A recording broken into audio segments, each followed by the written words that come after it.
Marami ng pambabatikos na tinanggap si Bronny James. We love what we're seeing from him in the G League because that's where you belong. We know that he's not ready yet. Na umabot pa nga sa puntong kinumpronta na ng kanyang ama isang analyst sa NBA. Pero sa kanyang pinapakita, tingin nyo ba hindi talaga siya karapat-dapat maglaro sa liga? Dahil sa huling mga laro niya, pinatunayan niyang mali ang tingin sa kanya ng ibang fans at media. Even scoring 39 points, 7 rebounds at 4 assists para sa South Bay at stepping up nung wala sila Reeves, Lebron at Luka para sa LA. Kaya bigla akong napagtanto na hindi deserve ng batang ito lahat ng pambabatikos na sa kanya binabato. At nararapat lang na mas bigyan natin siya kasama ang kanyang ama ng respeto. Kaya tara't pag-usapan natin si Bronny James.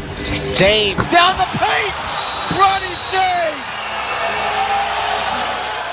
Kung iniisip mo hindi pa rin deserving si Bronny ng pwesto niya sa liga, kailangan mong panoorin ang huling mga laro niya. Dahil hindi ko naman sinasabing pang NBA superstar na ang kalibre niya, pero bilang isang decenteng rotational player pwede siyang ma-develop ng kanyang prangkisa. Dahil meron naman talaga siyang tools para magkaroon ng isang lehitimong karera. LBJ ba naman ang kanyang ama? Talagang kahit papano ay kakayanin niyang umukit ng sarili niyang karera. Tingnan nyo na lang sa play na ito. Crossover para maiwan ang kanyang primary defender, then going straight to the basket at pinagpaglang ang help na sumalubong sa kanya. Or dito naman sa fast break. 4 na defenders na ang nagtangkang pigilan siya, pero meron siyang ibang klaseng ball control at change of pace para maiwasan ang depensa. At ilan lang yan sa mga halimbawa sa pinapakita niya sa G League. At doon nga is averaging 22.4 points, 5 rebounds at 5 assists per game na may 2 steals bawat laro at 38% pa sa 3-point area. Kaya kahit anong ikot mo sa mga numero niya, hindi mo pwedeng itangging hindi yan impresibo para sa isang 20-year-old na atleta. At take note, hindi pa nga katagalan nung bigla siyang inatake ng cardiac arrest, nakakala nating noong pagwawakas na ng kanyang istorya. At isa pa, nakakalimutan na ba nating pang 55 pick lamang si Bronny sa liga dahil sa taas ng ekspektasyon ng marami sa kanya, para bang number 1 overall pick ang gusto nilang makita. At para bigyan lang kayo ng konteksto, sa lahat ng mga nakaraang pang 55 pick noon sa NBA, ilan lang sa kanila nagkaroon ng makabuluhang karera sa liga. Si Guy Santos nga ang isa, at kapag pinagtabi mo ang mga numero nila ni Bronny ay halos walang pagkakaiba. Pero narinig ba nating bahagingan ng fans at media si Guy tulad ng pambabatikos na natatanggap ni Bronny?